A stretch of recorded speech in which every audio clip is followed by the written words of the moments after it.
Novembro Azul. E nós estamos entrando na primeira semana aí de novembro. E novembro, como todo mundo sabe, é o mês que a gente se dedica à prevenção do câncer de próstata. Então, é o mês da saúde do homem. E nós estamos aqui, então, hoje num programa especial e tenho certeza que vai levar muitas informações boas e muitas informações sobre novidades no tratamento. Tenho certeza que vai aí impactar os pacientes que já estão em tratamento e falar de prevenção, ou seja, trazer e fazer com que as pessoas procurem o atendimento de maneira precoce.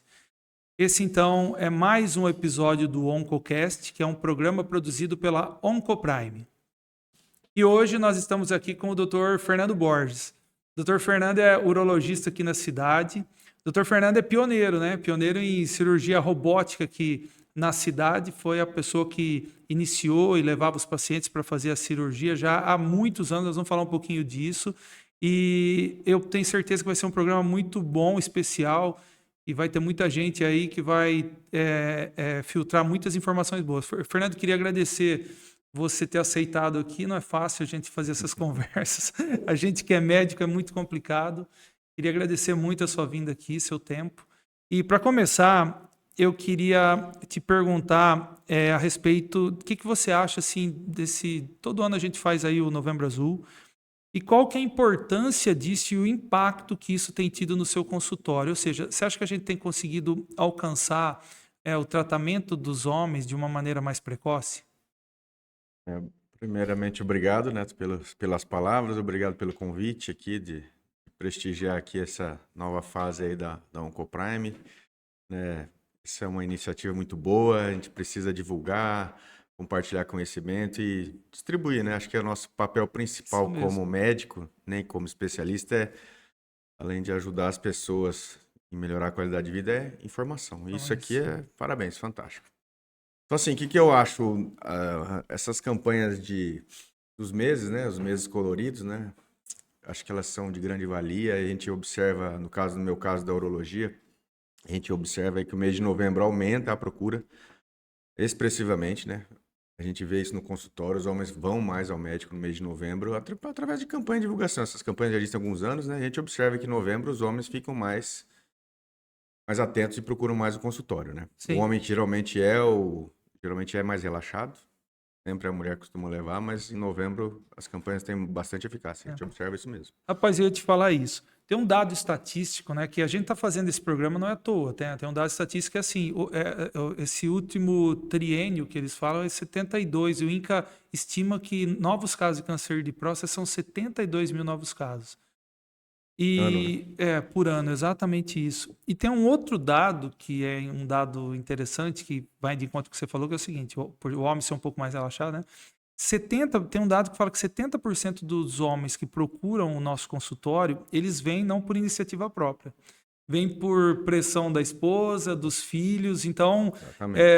isso é uma coisa muito importante, né? E nós tivemos agora, em 2020, a pandemia, né? Na pandemia, distanciou muito as pessoas do consultório. Logo depois da pandemia, você pegou casos um pouco mais complicados ou se manteve do mesmo Não, jeito? com certeza. A gente pegou casos ali que estavam um pouco fora do ponto, né, que a gente diz, né? Sim, cara, Passou um foi pouco da fase exatamente. melhor diagnóstica, né? Por conta mesmo desse tempo que as pessoas deixaram de acompanhar e É, tratar, né? Muitas doenças, não só câncer, isso né? é verdade. Inclusive outras doenças também a gente pegou, pioraram, tiveram crise e tal por falta de tratamento. Verdade, já falei isso em outras conversas que eu tive. Teve que fazia tempo, Fernando, que a gente não via caso de mama destruída. Na pandemia apareceu muito. Eu tenho hoje ainda pacientes daquela época em tratamento com metastático. Nós pegamos na época da pandemia, eu peguei alguns câncer de próstata metastático, porque quando é metastático já chega direto para mim, né? Sim, Não passa lá no consultório de vocês. sim. E estão com a gente até hoje. Então, de fato, dificultou bastante. E para a gente continuar bem com a ideia mesmo do Novembro Azul, eu queria que você falasse a respeito um pouco dos fatores de risco para desenvolvimento do câncer de próstata e também os fatores de proteção, que é mais ou menos comum para todos, né? Sim. Em geral, assim, fatores de risco para câncer de próstata, né? Aí vai entrar muitas coisas de vários cânceres em geral, né, Neto? tem a parte genética, né? A herança familiar é fundamental, né? Parentes diretos aumenta muito a chance de desenvolvimento de neoplasia prostática. Os hábitos de vida são Isso fundamentais, né? mesmo. Tabagismo, Isso. sedentarismo, estresse. Estresse é um fator fundamental do desenvolvimento de doenças crônicas e o câncer está no meio. Que mais que eu falei aqui já? Foi os hábitos de vida, Os hábitos você de disse que vida, faltou a a hereditariedade, eu penso. hereditariedade, já falei no início. É, Tem o câncer de próstata especificamente, está ligado a uma questão racial também, que fala assim, eu ia dizer isso, isso. que a raça negra Raça tem negra. um índice maior também, né? Em geral, isso Exatamente. aí. E hoje tem-se uma tendência também que antigamente o peso da genética era muito forte, né? E aí, recentemente está se vendo que o peso dessa epigenética, que é o que? O hábito de vida, modulando a expressão gênica, está se achando que é talvez até mais forte do que a própria Eu genética. tenho muita esperança nisso, você E sabe, né? aí, eu acredito que sim, né? Que o gene está ali adormecido, não é porque tem É, um gene que vai desenvolver, né? A gente que dispara os gatilhos, né? pessoalmente, eu tenho, pessoalmente tenho história familiar, você sabe disso. Meu pai teve câncer de Sim. próstata e fico muito feliz e tenho esperança nisso, porque Deixar o... eu tentei mudar meus hábitos. É Faz diferente diferença, do né? meu Faz pai, é diferença. diferente do meu pai diretamente, né? Exatamente. Uma outra coisa, os fatores de proteção. A gente falou em hábito de vida, então falar um pouquinho dos fatores de proteção disso. Praticamente já falamos, né? Atividade física regular, Boa alimentação, boas né, cara? alimentações, evitar alimentos industrializados. Hoje está se falando muito em radiação ionizante, né? O mundo nosso anda complicado, Dessa né? maneira. Sono regular também é uma coisa que a gente É. tem que manter. E o Fernando, você tocou numa uma coisa incrível que é o estresse, né? Estresse. Eu disse aqui acho que foi numa aula, numa conversa até do câncer de mama. Eu acho que a gente tem sim, tem aquele tripé, né, da formação do câncer são hábitos de vida, o fator genético e o estresse emocional. Então eu disse, torno a repetir, você tocou acho que no ponto. A gente tem que tentar achar nosso equilíbrio, né, cara? E Equilíbrio em tudo. talvez isso seja uma luta interna nossa, né? E a sociedade moderna nossa, ela induz que a gente fique ansioso, né? Porque antigamente a gente chegava em casa, já falei isso várias vezes, a gente desligava o celular e tudo bem, né? Hoje Hoje você o mundo não continua, para. não para. É Não, 24. Se deixar, você fica 24 fica, horas. exatamente. Ligado. Você vai lá dar uma checadinha de se dormir, às vezes te irrita. Então, na outra vez ainda eu falei da importância dos hobbies, de você ter alguma coisa para tirar sua cabeça daquilo do dia a dia, alguma coisa que te distrai, seja ele qual for, né? Isso Exatamente. é a maneira de combater o estresse. Achei um ponto Achar o muito bom. equilíbrio Exatamente. em todos os aspectos da vida, né? É isso aí. E é, já entrando assim, passando um pouquinho além, eu queria que você falasse dos sintomas e um pouco dos sinais e sintomas do câncer de próstata e como que as pessoas te procuram mais no consultório. Assim, são por já sintomas estabelecidos, por check-up natural? Assim, o câncer de próstata em si, e na fase inicial, né? Ele é totalmente assintomático, ou seja, a Silencioso, né? pessoa não sente nada, né? Ah, Absolutamente nada. Que é a melhor fase para se descobrir o câncer de próstata, é quando você não tem sintomas. Que é a fase em que as chances de cura são muito altas, né? A gente tem chances de cura aí, às vezes mais de 90, 95%, às vezes com um tratamento sim. só. Então, assim, a fase inicial é totalmente assintomático. Em fases mais avançadas, em que o nódulo começa a crescer, ele começa a dar sintomas inicialmente prostáticos, que a gente chama, né? Começa a ter alterações para urinar, pode ter alterações para ejacular, urina presa, acordar à noite, ardência, né? Ou em casos que já se descobre avançado, ele já começa com sintomas ósseos, né? Exato, Já descobri dores. vários casos que o paciente procura a gente por dor lombar, dor nas costas ou dor no dorso. Você vai fazer exames e descobre que ele tem uma metástase de câncer de É próstata, isso mesmo. que É isso já aí. são os sintomas avançados, né? Em geral, a maioria é assintomático nas fases iniciais, É né? isso aí. E me diga uma coisa a respeito dos exames, né? Hoje a gente ainda tem muito, né, Fernando, aquela história do preconceito, do toque retal. Isso eu acho que afasta muitos homens, né? A gente fala do preconceito diretamente no Uhum. câncer de próstata. Existe uma situação que, eventualmente, quando é feita essas campanhas, onde faz a triagem com o PSA, né? Vai até determinado ponto, obviamente, a gente tem que falar isso. Que o PSA, né, pessoal, é o exame de sangue. Então, queria que você falasse a respeito dos exames de detecção e a respeito do PSA e do toque, porque a gente sabe que a interação do PSA com o toque retal aumenta a sensibilidade do exame de sobremaneira, né? Então, queria que você falasse um pouco a respeito disso. Exatamente.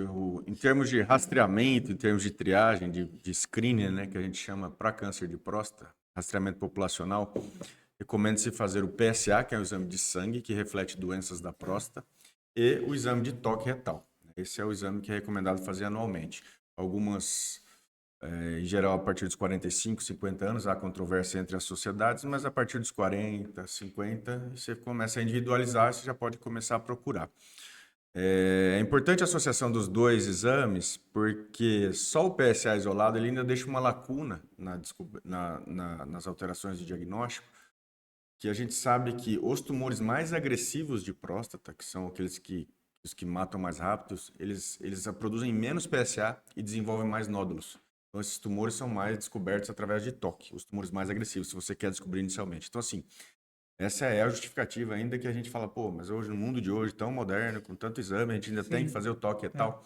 Sim, porque é um exame simples, de maneira acessível, que não dói, muito rápido, que tem a sua eficácia em triagem diagnóstica. Então, quando você associa o exame de sangue com o exame de toque, você se cerca ali muito para você ter segurança que você não, a sua chance é mínima ou nenhuma de desenvolver câncer vamos dizer, naquele ano.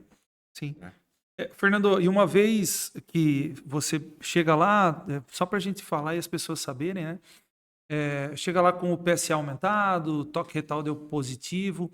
E depois, qual que é o caminho aí dos exames que você faz? Biópsia e os exames Exato. depois? Assim, estando qualquer um dos dois alterados, ou o toque, ou o PSA, ou as duas coisas suspeitas estando alteradas, a gente pode lançar mão diretamente de uma biópsia da próstata, ou hoje, como os exames de imagem estão bem mais acessíveis, a gente costuma, antes de fazer uma biópsia, a gente sugerir fazer um exame de ressonância da próstata, porque ela traz mais informações de imagem, orienta melhor uma provável biópsia de próstata, mas não exclui, e ajuda muito a aumentar, vamos dizer, a positividade da biópsia, né? Então, hoje a gente já costuma fazer quase de rotina uma ressonância antes da biópsia.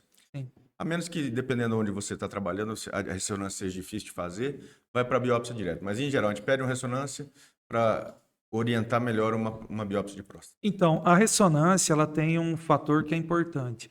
Você consegue, além de determinar lá onde está o nódulo na próstata, você consegue ver relação com estruturas adjacentes. Exatamente. Né? Vesícula seminal, bexiga, etc. E só para complementar o que você disse, é o seguinte, para explicar para quem está escutando a gente, quando você faz a biópsia de próstata, você faz ela guiada e você pega lá o sextante, tira 2 fragmentos de cada sextante. Então, teoricamente é um pouco aleatório, assim, né, Fernando? Sim. Então, se você tendo a ressonância em mão, exatamente, você ajuda a guiar, né? Muitas vezes, quando não tem um nódulo formado ainda, né, que a maioria dos casos de câncer inicial de próstata, a gente tem uma alteração de PSA e não tem um nódulo formado, né? Isso a ressonância ajuda a ver também mais supostas áreas suspeitas. E aí você direciona aqueles fragmentos de biópsia para aquela área suspeita.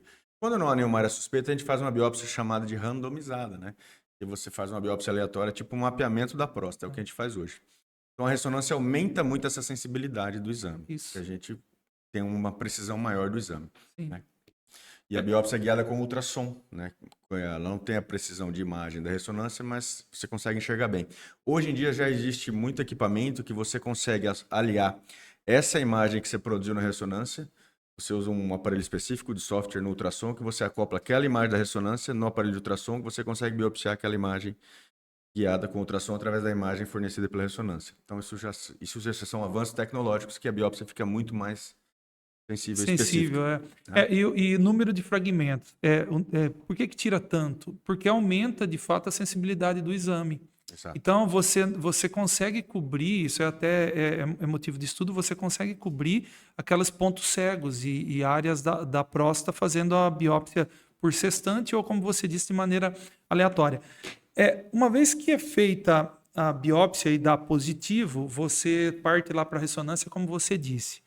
Aí já é uma parte um pouco mais nossa também, que eu acho que eventualmente vocês usam, que o restante dos exames, para homem que está escutando a gente, de maneira geral, dependendo do PSA e do risco do paciente, a gente pede cintilografia óssea, né, Fernando? Exatamente. E dependendo do paciente, depende, se você precisa saber de grau de disseminação pelo corpo, existe um exame que é a PET-CT, né? Um galho 68, né? Exato. PSMA que faz, não faz aqui na região, mas é um bom exame e que tem uma sensibilidade e uma especificidade muito boa, mas não é indicado para todos os casos. E a partir de então, a gente inicia tratamento. Para falar um pouco do tratamento, o Fernando faz mais o tratamento eventualmente cirúrgico. Eu vou falar um pouquinho de maneira bem rápida a respeito do tratamento, até porque nem é esse o objetivo de falar de maneira mais detalhada a respeito do tratamento, mas de maneira geral, quando você detecta um câncer de próstata e você faz os exames de estadiamento, você vai saber em que grau está. E se tiver no estágio clínico bem inicial, bem no início mesmo, de uma maneira bem grosseira, é indicado ou a cirurgia ou a radioterapia.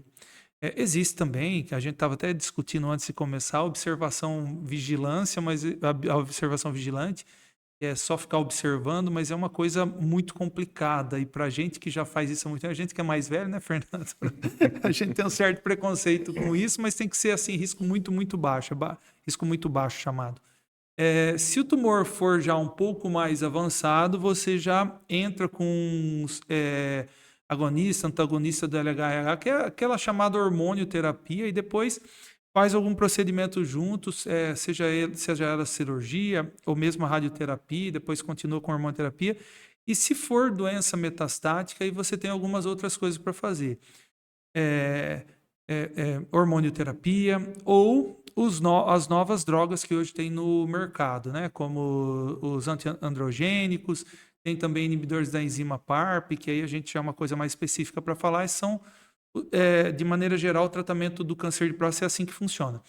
Mas para a gente falar a respeito, Fernando, de cirurgia, que é mais a sua área, e eu acho que é o que chama mais atenção, e eu acho que é o que as pessoas têm mais dificuldade. Às vezes as pessoas me procuram no consultório para saber assim a respeito de cirurgia e de radioterapia. Eu faço o quê? Eu faço a cirurgia, eu faço a radioterapia. Eu queria que você falasse um pouquinho a respeito da cirurgia e aí sim entrasse na cirurgia aberta e a gente fala um pouco de cirurgia por vídeo, depois a cirurgia robótica, porque a gente dá para explorar muita coisa, inclusive as sequelas que deixam, né? Sim. Quando que você indica, então, quando chega, você indica a cirurgia logo de cara e a questão da idade também. Em geral, assim, os tumores localizados, né, os tumores iniciais, ali que a gente que é o momento que é a melhor fase de diagnóstico, né, que você tem ali praticamente um leque de escolha, tem opções, né, de cura, né? A gente tem ali como opções inicialmente cirurgia radical, radioterapia e até a vigilância ativa. São, vamos dizer que opções de tratamento, né? Não que a gente entrega para o paciente como um cardápio, mas a gente discute isso caso a caso. Em geral, o que traz as maiores chances de cura é a cirurgia radical, né? As chances de cura são assim, dependendo do caso, 90, 95%. Radioterapia também, as chances de cura são muito altas, acima de 80, 85%. São modalidades que trazem cura. Então, que fique claro, você percebe que a cirurgia ela tem um índice de cura maior do Tem, que a radioterapia. E estatisticamente, a não só chance de de cura é cura, de maior. recidiva também, né? Vamos, Exato, vamos dizer eu assim. ia entrar nesse ponto. E existe também a opção como vigilância ativa, que são para tumores muito pouco agressivos, tumores mínimos, né? E casos selecionados de pacientes que não querem tratar, ou são muito idosos, ou têm muitas comorbidades, onde os tratamentos podem trazer problemas. Então, a gente são para geralmente casos bem selecionados. A grande maioria dos casos acabam optando em cirurgia, né? Que a gente considera ser o tratamento mais eficaz dos cânceres iniciais. A cirurgia evoluiu muito nos últimos anos, né? Eu vivi isso, né? Até poucos anos atrás, a cirurgia de próstata era considerada assim uma tragédia, né? Muitos cirurgiões até nem têm vivência, experiência com isso e que o desenvolvimento do câncer de próstata se deu muito com o advento do PSA, né? E foi anos 80. É verdade. Então você vê, até anos 80 para trás não se descobria câncer inicial. É Pegava-se verdade. câncer já avançado. E o É, tratamento era. quando eu fiz minha faculdade, ainda era assim, do começo de 90. Você tem Então, toda a daí razão. não se sabia nem muito bem a anatomia cirúrgica de próstata. Então, Exatamente. começou-se a desenvolver muito anatomia e cirurgia prostática nos anos 80, 90. É. Começou-se as grandes serviços a aprenderem a operar próstata, principalmente câncer de próstata. Então, assim, então a safra de cirurgiões mais antigos nem aprenderam a fazer cirurgia radical de próstata. Já os cirurgiões mais novos já começaram a aprender. Então, assim, eu vivi isso. Eu aprendi cirurgia aberta e quando eu estava terminando minha formação, começou-se a cirurgia minimamente invasiva, né? E especificamente em próstata era uma coisa nova. Então, a cirurgia desenvolveu muito. A cirurgia aberta, que é muito agressiva, difícil você conseguir preservar estruturas, né? Muito sangramento, né? Uma região difícil de operar. A próstata fica na pelve profunda, atrás dos ossos, junto ao assoalho pélvico, junto ao reto. É um lugar difícil de acessar. E tem muita estrutura nobre ao redor, né? Principalmente os nervos da potência, né? Então, assim, e isso evoluiu muito. Tanto que a cirurgia aberta evoluiu para a cirurgia de vídeo, que evoluiu para a cirurgia robótica, trazendo muito mais segurança, muito mais precisão e muito menos sequelas do tratamento. Os grandes problemas da cirurgia sempre foram a incontinência urinária e a impotência sexual, né? Exatamente, é Esses isso são aí. os grandes senões da cirurgia. Isso. Melhoraram muito ao longo dos anos, tanto que hoje com a videocirurgia e a cirurgia robótica, esses números são muito baixos, dependendo muito, claro, da experiência do cirurgião. Então a gente tem cirurgia muito mais precisa, com resultados fantásticos, recuperação muito rápida e sequelas mínimas, às vezes até sem sequelas. Sim. Muitos casos sem sequelas. Hoje em dia a gente vê cada caso e a gente às vezes fica surpreso Então, com a evolução da técnica cirúrgica, né? então aí tem uma outra coisa. Faz alguns anos atrás eu li, eles fizeram um artigo que vai um pouco de encontro do que você está falando. E a incidência pegaram vários serviços do Brasil e foram ver, isso foi no começo dos anos 2000, foram ver a incidência de impotência sexual e incontinência urinária. Na verdade, foi assim, de 20% a 80%. Quer dizer, deu uma margem muito grande. O que isso quer dizer, e foi a conclusão? Isso quer dizer que serviço que operava mais tinha, naturalmente, ele ia ter muito mais sucesso Exato. e sem as sequelas. E serviço que operava menos tinha mais sequela. Basicamente é isso. Então, quando eu discuto muito você sabe, eu referencio para você, quando eu discuto muito com os pacientes, eu falo exatamente isso, que seja na mão de um bom cirurgião, um cara que está habilitado a fazer aquilo, porque senão a chance de você ter impotência sexual e incontinência urinária é muito alta.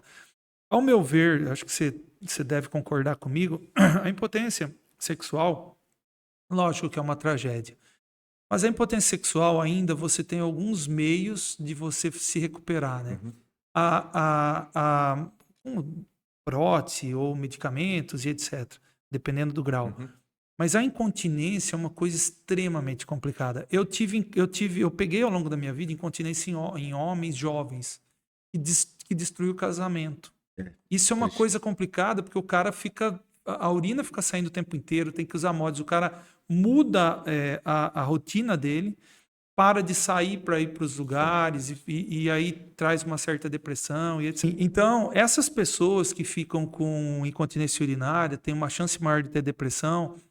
Hoje em dia, eu sou um fã das novas cirurgias, da minimamente invasiva, porque dá uma qualidade de vida muito grande para as pessoas, né? Nós temos colegas que foram operados e tudo mais, e conhecidos que foram operados, e também pacientes, e, por exemplo, com a robótica, conseguiu preservar a potência, né, Fernando? Exatamente. Cara, isso faz toda a diferença. Muita diferença no tratamento. Então, assim, a cirurgia robótica, que é o refinamento da cirurgia de vídeo, né, ela traz uma precisão incrível, né? Então, você tem movimentos refinados, né, e precisão de dissecção. Então, você consegue separar nervo, separar a próstata, preservar a estrutura de continência, preservar esfíncter, preservar a musculatura. Então, isso minimiza a sequela absurdamente. Tanto que isso aumentou, inclusive, vamos dizer, a simpatia dos oncologistas e urologistas com a cirurgia radical. Que na época da cirurgia aberta, muitos serviços acabavam não recomendando cirurgia por conta de sequelas. Verdade. Então, a cirurgia minimamente invasiva trouxe essa simpatia, de novo, dos especialistas ao tratamento cirúrgico, né? E ganhou confiança tanto dos serviços quanto dos pacientes. O resultado veio por si, né? Eu já trabalho com cirurgia robótica já tem mais de 10 anos. No Brasil começou, deve ter uns 13, 14 anos. Eu comecei a trabalhar com robótica tem uns 10, 11 anos. E a gente vê o resultado faz diferença. É uma cirurgia que realmente o benefício é muito grande.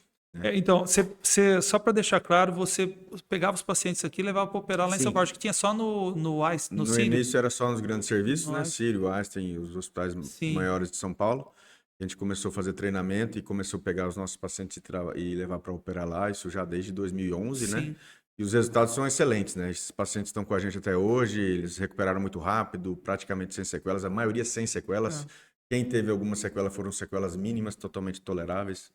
Nenhum caso, nenhum caso grave assim, né? Que a gente via muito na cirurgia aberta, as complicações eram Sim, grandes. o sangramento, menos sangramento, Sangramento, inclusive, né, qualidade de cara? anastomose, É. qualidade, nível de preservação, né? É muito benefício. Então, Eu, tanto que depois dessa época eu não fiz mais cirurgia aberta.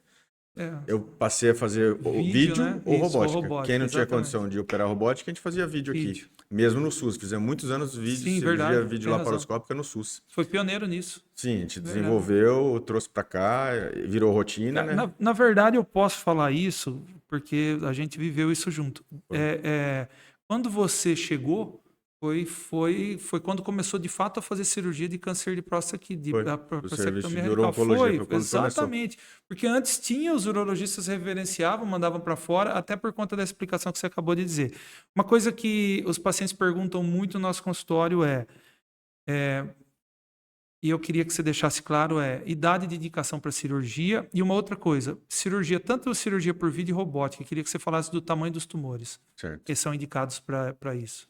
Então, assim, a indicação é clássica para tumores iniciais, né? Eventualmente, casos selecionados de tumores T3, que a gente chama, tumores querendo sair de próstata, ou tumores oligometastáticos, também são exceções de indicação. Classicamente, são tumores localizados, né? Tumores T1, T2. O Dr. Fernando está falando que são os tumores pequenos, na Tumores verdade, pequenos. que não saem da cápsula da Exato. próstata e que são localizados, ou em um lobo, no máximo dois. Exato. Em termos de idade, antigamente a gente usava isso como nota de corte, né? Isso é usado em grandes serviços para triar, separar níveis de tratamento. Mas o que eu tenho visto na prática? Antigamente a gente usava nota de corte 70 anos. Verdade. 70 anos acima não ia para cirurgia, ia para radioterapia, né? Exato. Só que hoje não dá mais para a gente separar e simplesmente idade. Você pega paciente de 80 anos que tem Um score ótimo. vamos dizer, uma Performance. carcaça, um shape de 60 anos. Um score performance de 60. Você pega a cara de 60 anos que está pior que um de 80. Tá ruim, exato. Então, assim, a idade num serviço individualizado, num serviço, né, um serviço mais detalhado, não dá para usar como nota de corte. Tem que individualizar mesmo, né? Individualizar o tumor em cada paciente, na expectativa que ele tem de tratamento, né? Tem que ser bem individualizado, acho que hoje em dia. E acho que isso é a tendência de tudo, né? Individualizar tratamentos. Acho que Não, sem dúvida nenhuma. Nós começamos a fazer, quando eu comecei a fazer quimioterapia, de 70 para cima, a gente já pensava, será que dá para fazer? Isso faz 25 anos atrás, quando eu entrei. Quando eu Hoje comecei, não dá mais para usar isso, de né? jeito. Mudou. Olha, ao longo da minha carreira, eu fiz quimioterapia em pessoa de 90 anos que suportou sem nenhum problema. Não dá mais para usar, Tem histórico né? A idade disso. como Né? corte. Tem que individualizar. Não, e cada vez mais. Nós vamos dar uma aula, vamos dar uma aula falando também a respeito de tratamentos individualizados em mama mais para frente. Cada vez mais. É assim que funciona hoje em dia. Só para deixar claro uma outra coisa, nós estamos falando em cirurgia, mas a radioterapia, obviamente, também evoluiu muito, mas assim, tem os efeitos, porque as pessoas falam, mas não vai dar nada, tal, se tem os efeitos colaterais. Né? A radioterapia ela pode dar A radioterapia tem um menstrual. senão, né? Ela meio que engana, né? Porque quando o cara está tratando, ele praticamente não Tudo sente bem, nada. tudo bem. Os efeitos vêm depois. E aí sim, evoluiu muito, obviamente, mas eu sou da época do cobalto, né, cara? Hoje é acelerador linear. As pessoas ainda ficam.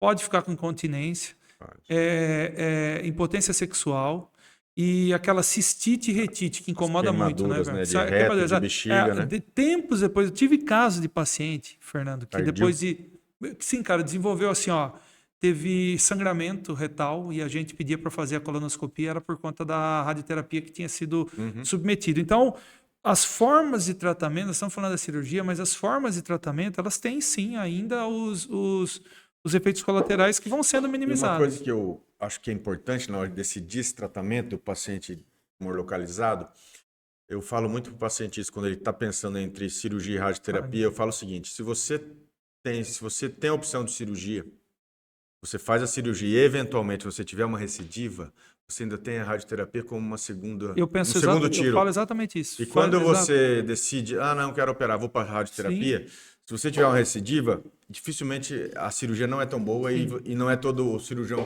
que opera pós-radioterapia, Não, que seria a cirurgia de resgate, não é tão boa. Então, assim, não. é um Não, argumento e a bom. sequela de cirurgia de Exato, resgate? a cirurgia Porque de gruda resgate tudo. geralmente é muito difícil, não tem É, anatomia, a cirurgia volta a ser uma tragédia. Então, assim, tragédia. sempre é a opção melhor, eu acredito, que Ah, é cirurgia, se precisar uma segunda opção, ah. radioterapia. Eu acho que Cara, e a essa nossa. é uma grande vantagem da cirurgia. E você tira tumor, né? Você tem É, uma peça para analisar, exatamente. você tem um tumor, você analisa melhor aquela biópsia, tem uma peça na mão, não é uma É. biópsia de agulha, né? Eu acho que isso é. Você tira o foco, eu acho que isso é fundamental. E a nossa maneira de encarar, né, o tratamento, você bem disse isso, eu vou só fazer um adendo e vou confirmar isso. Foi mudando, né? Eu, talvez, se fosse hoje, eu acho que certamente eu escolheria como tratamento para o meu pai a robótica.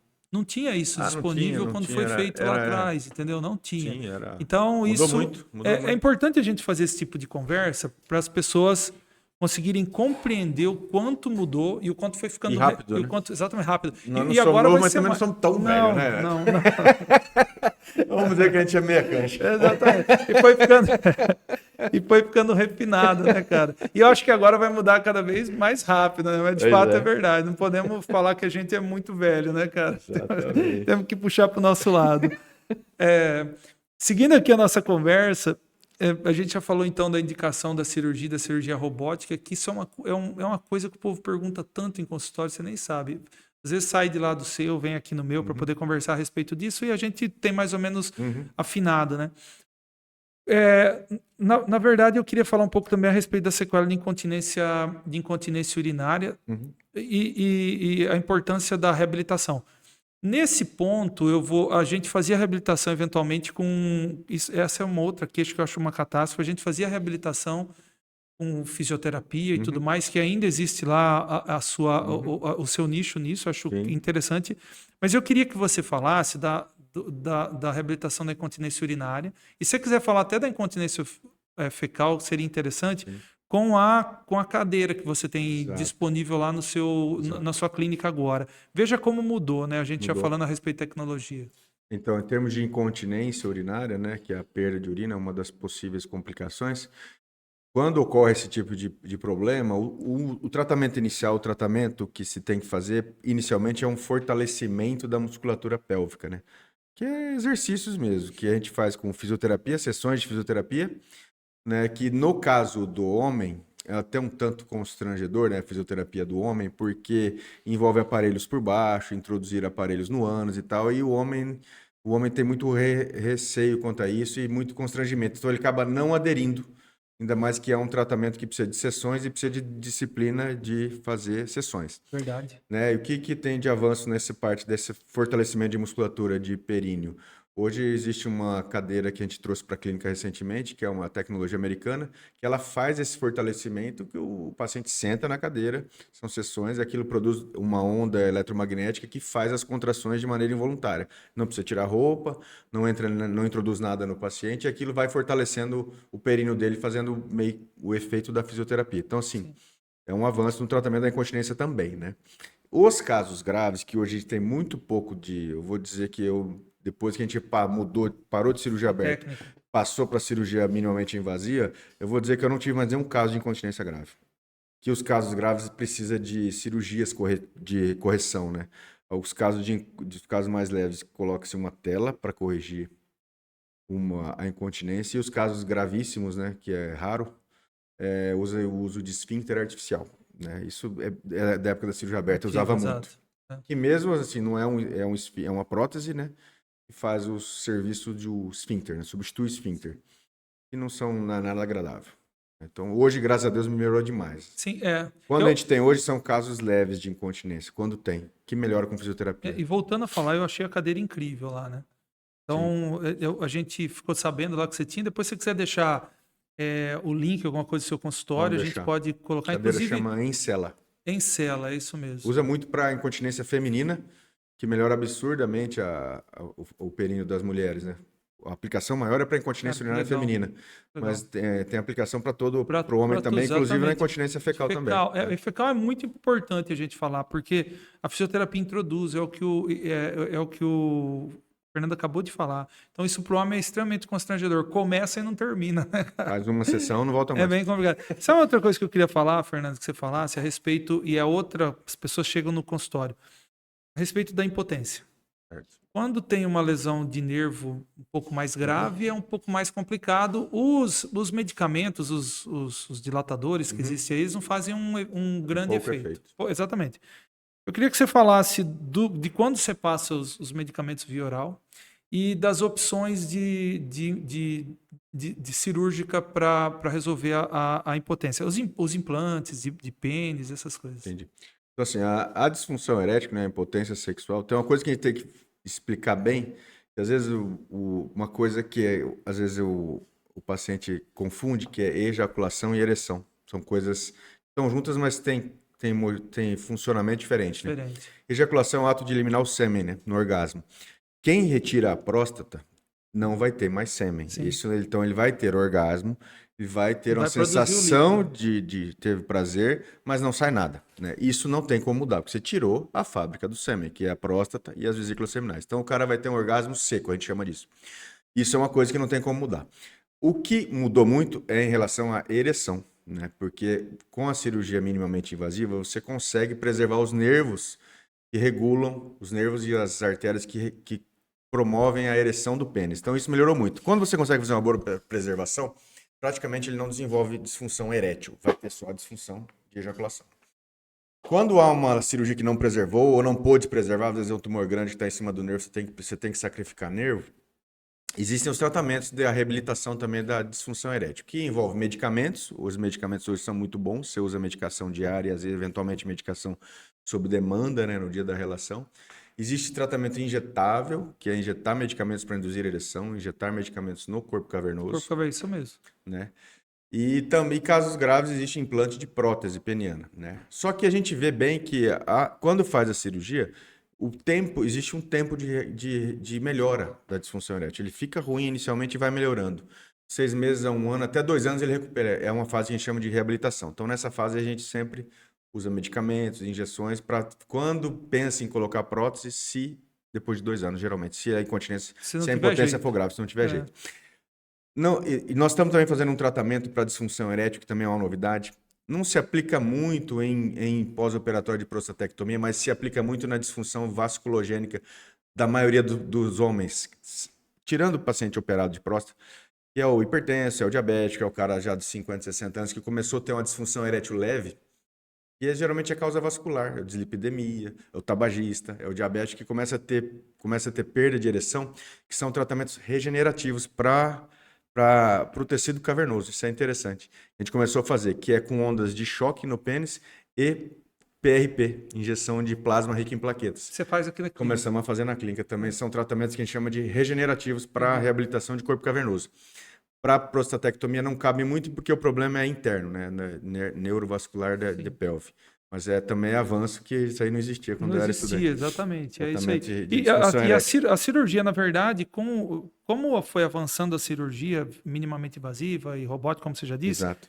A incidência do implante de prótese peniana, por exemplo, diminuiu muito, drasticamente. Diminuiu. É. Hoje, praticamente, a gente vê implante de prótese para diabético grave. Diabético grave, a maioria dos casos. É mesmo. Isso é tão legal a gente estar falando, porque eu acho que as pessoas não sabem disso. E até porque é um tabu ficar discutindo. Geralmente, quando o paciente vai falar com a gente, pede para alguém que está junto sair do consultório. Você pode sair, eu vou falar com o médico agora. E é assim, ainda continua um grande tabu, né, muito cara? grande. Então, é importante a gente falar. Fernando, caminhando para o fim, porque a gente vai conversando e nem vê o tempo passar, né?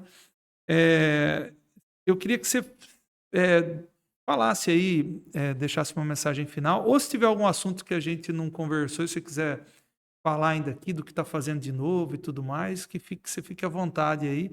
Ou senão você dá uma mensagem final para o pessoal que está ouvindo a gente aí. Eu acho que o mundo está muito doido, né? O mundo moderno está muito acelerado e a gente está todo mundo cheio de metas, cheio de coisas. Mas eu acho que o objetivo nosso aqui, como eu falei, é informação e qualidade de vida, né? A gente precisa achar equilíbrio. Achar o equilíbrio. A saúde, quem procura a saúde fica longe da doença. E como é que você procura a saúde? Aquelas coisas que a gente falou, né? Dormir bem, alimentação, atividade física. O que faltou? Você tem que manter o Estresse. estresse O emocional. Você principal. tem que manter O mundo de hoje está muito estressado, está muito Exato, rápido, né? você A tem gente que não está deixando o tempo correr normalmente. você tem que manter, como eu já tinha dito, o equilíbrio emocional, né? Que é o tripé, A né? gente tem que pôr freio um pouco, né? O mundo Eu, está muito eu, acelerado. eu penso exatamente Os isso. jovens de hoje estão tomando remédio para acordar, remédio para dormir, remédio Complicadíssimo. para focar, remédio para estudar. Isso, Então, eu acho assim, que você falou não o ponto. sabemos onde isso vai chegar, né? Não sabemos mesmo. O que vai acontecer, né? O mundo está muito acelerado. É verdade. Olha que interessante, né, cara? Você falou. Eu fui na aula do primeiro dia de aula do meu filho na faculdade de medicina. E um slide que eles passaram, que é aquela aula inaugural, foi exatamente isso. Eles puseram os remédios que induz foco, Ritalina, etc., Venvance. E eles falaram: você não precisa disso. Cara, que ponto, né? De fato, você não precisa. A gente, no máximo, na nossa época, era um pozinho de Guaraná, né? Usava para ficar acordado à noite. Não era para melhorar o foco, né? Não era não. Pega o café, o pega o pessoal tá usando para melhorar foco, concentração. Olha, eu acho que a gente tem que ter mesmo cabeça no lugar nesse sentido. Por freio nas coisas. Por freio, exatamente. Fernando, te agradeço muito. Eu que agradeço. Muito mesmo. Foi uma conversa extremamente agradável. E para você que chegou até aqui com a gente, a nossa proposta aqui com o Cocast é passar informação de qualidade para você. Porque às vezes na internet a gente acha muita coisa, mas não tem esse papo descontraído e também não tem qualidade e não tem referência. Aqui você encontra informação de qualidade com profissionais gabaritados e que estão na ativa há muito, muito tempo. Queria dizer também que na próxima semana a gente continua com o Cocast, nós vamos ter uma conversa muito interessante com a doutora Laura, que é fisioterapeuta, não perca. E essa nossa conversa aqui, ela vai ficar disponível tanto no YouTube quanto os cortes do nosso Instagram da Oncoprime. Então, siga a gente nas redes sociais. E para quem quiser o contato do Dr. Fernando, nós vamos deixar. E ele atende aqui na cidade, lá na clínica Urolaser. Muito obrigado, Fernando. Muito obrigado para vocês que chegaram até a gente. Até o próximo Oncocast.